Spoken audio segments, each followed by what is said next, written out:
Di seorang perwira tinggi polisi, dia tahu kalau peristiwa perkosaan itu membutuhkan bukti dan saksi. Ya. Satu alat bukti tidak cukup dan harus ada visum yang diperoleh. Tapi tindakan-tindakan itu tidak dilakukan. Tidak dilakukan. Meminta kepada Putri untuk melakukan visum agar supaya kalau mengadu kepada polisi alat buktinya cukup. Jadi kalau ini memang tidak ada dari artiannya kalau tidak ada alat bukti berarti tidak bisa menjadi motif. Begitu ya.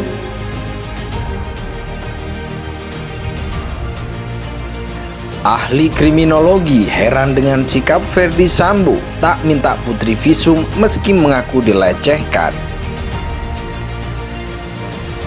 Apakah pada saat seorang ajudan itu melakukan perkosaan, dia dari sudut kriminologi memikirkan resiko-resiko dan resiko-resiko apa saja yang dipertimbangkan dan apakah itu memungkinkan dengan kondisi relasi kuasa, kemudian dari kondisi rumah, dengan kondisi orang-orang yang ada di sekitar. Demikian, mohon dijelaskan. Oke, setiap orang akan bertingkah laku selalu memperhitungkan risiko. Yang kemudian dalam sosiologi disebut definisi terhadap situasi. Apa yang saya akan lakukan? Apakah risikonya besar atau risikonya tidak besar? Dan kemungkinan bawahan untuk melakukan tindakan yang berisiko tinggi itu kecil, ya, kecuali dia sanggup menerima risiko. Saya pikir sangat seru sekali kemarin keterangan dari ahli kriminolog ya, yang mengatakan bahwa pertama motif itu tidak bisa dipakai ya, motif pemerkosaan karena apa? Karena kurangnya bukti ya. Apa bukti yang kurang? Visum. Nah, menurut pakar kriminolog seharusnya seorang Ferdy Sambo itu ketika disampaikan berita oleh istrinya ya, itu bisa mengkonfirmasi minimal menggunakan cara yang saintifik, tidak hanya menerima klaim sepihak dari istrinya sehingga bisa memastikan bahwa jika memang benar ada kasus ini, ada bukti yang saintifik bisa membuktikan, yaitu visum, sehingga motif itu tidak bisa digunakan. Nah, kalau mau menyanggah ya, saya sarankan Pak Ferdy Sambo sama Bu Putri jangan menyanggah menggunakan perasaan, apalagi memastikan satu hal ya yang tidak dia lihat, dia tidak alami dan dia tidak dengar sendiri. Bagaimana Ferdy Sambo memastikan uang dia aja nggak ada kok di situ? Nah, ini kan sudah keblinger gitu yang ngawur ya. Karena pertama, perkara ini ketika masuk proses lidik dan mau dicoba ditingkatkan ke proses lidik kan sudah dihentikan ya, sesuai dengan SP3 yang dikeluarkan waktu itu oleh pejabat benang. Nah, ini jadi persoalan juga. Tapi oke lah itu jadi defense-nya Pak FS dan juga Ibu PC. Tapi kan pembuktian kan dalam konteks ini minimal harus ada sesuai alat bukti, kesesuaian alat bukti yang sah menurut ketentuan 184 KUHP. Dalam konteks kasus pelecehan seksual katakanlah memang visum et repertum itu menjadi penting. Nah, kalau tidak ada itu dasar apa yang kemudian akan diukur, Mbak? Ahli kriminologi Muhammad Mustafa heran dengan sikap terdakwa Ferdy Sambo yang tidak melakukan upaya visum terhadap sang istri, Putri Cendrawati, yang mengaku mengalami pelecehan seksual.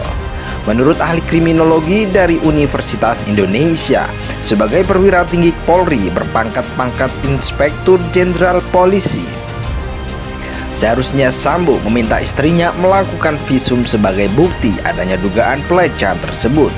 Hal tersebut disampaikan Muhammad Mustafa saat dihadirkan Jaksa Penuntut Umum sebagai ahli dalam kasus pembunuhan berencana terhadap Nofriansah Yosua Huta Barat. Dengan terdakwa Ferdy Sambo, Putri Cendrawati, Richard Eliezer, Ricky Rizal, dan Kuat Ma'ruf. Yang menarik begini, bagi seorang perwira tinggi polisi, dia tahu kalau peristiwa pemerkosaan itu membutuhkan saksi dan bukti. Satu barang bukti tidak cukup dan harus ada visum, dan tindakan itu tidak dilakukan. Meminta Putri untuk melakukan visum, ujar Mustafa dalam persidangan di Pengadilan Negeri Jakarta Selatan, Senin 19 Desember 2022. Muhammad Mustafa mengatakan pelecehan seksual bisa jadi dijadikan bukti yang dipertimbangkan sebagai motif pembunuhan terhadap Brigadir J. Akan tetapi, dia menekankan ada kecukupan bukti terkait dengan peristiwa pelecehan seksual agar dipertimbangkan sebagai motif terjadinya pembunuhan. Sepanjang dicukupi dengan bukti-bukti, bisa menjadi motif karena dari kronologi yang ada adalah hanya pengakuan dari Nyonya FS, terang Mustafa. Dalam dakwaan jaksa, Richard Eliezer disebut menembak Brigadir J atas perintah mantan Kepala Divisi Propam kala itu, Ferdi Sambo. Peristiwa pembunuhan Yosua disebut terjadi setelah cerita Putri Cenderawati yang mengaku dilecehkan Yosua di Magelang. Kemudian Ferdi Sambo marah dan merencanakan pembunuhan terhadap Yosua yang melibatkan Richard Eliezer, Ricky Rizal, dan Kuat Ma'ruf. Akhirnya Brigadir J tewas di rumah dinas Sambo di Kompleks Polri, Duren 3, Jakarta Selatan pada 8 Juli 2022. Atas perbuatannya, Richard Eliezer, Ferdi Sambo, Putri Cenderawati, Ricky Rizal, dan Kuat Ma'ruf didakwa melanggar pasal 340 KUHP, subsidiar pasal 338 KUHP, jungto pasal 55 ayat 1 ke 1 KUHP, jungto pasal 56 ke 1 Kitab Undang-Undang Hukum Pidana KUHP. Khusus Sambo, jaksa juga mendakwa ex-Kadif Propam itu terlibat obstruction of justice atau perintangan penyidikan pengusutan kasus kematian Brigadir J. Ia dijerat dengan pasal 49, jungto pasal 33, subsidiar pasal 48 ayat 1, jungto pasal 31 ayat 1 UU ITE nomor 19 tahun 2016 dan atau pasal 233 KUHP subsidiar pasal 221 ayat 1 ke 2 jungto pasal 55 KUHP. Ahli kriminologi Muhammad Mustafa heran dengan sikap terdakwa Ferdi Sambo yang tidak melakukan upaya visum terhadap sang istri, Putri Cenderawati, yang mengaku mengalami pelecehan seksual. Menurut ahli kriminologi dari Universitas Indonesia, sebagai perwira tinggi Polri berpangkat Inspektur Jenderal Polisi, seharusnya Sambo meminta istrinya melakukan visum sebagai bukti adanya dugaan pelecehan tersebut. Hal tersebut disampaikan Muhammad Mustafa saat dihadirkan jaksa penuntut umum sebagai ahli dalam kasus pembunuhan berencana terhadap Nofriansah Yosua Huta Barat.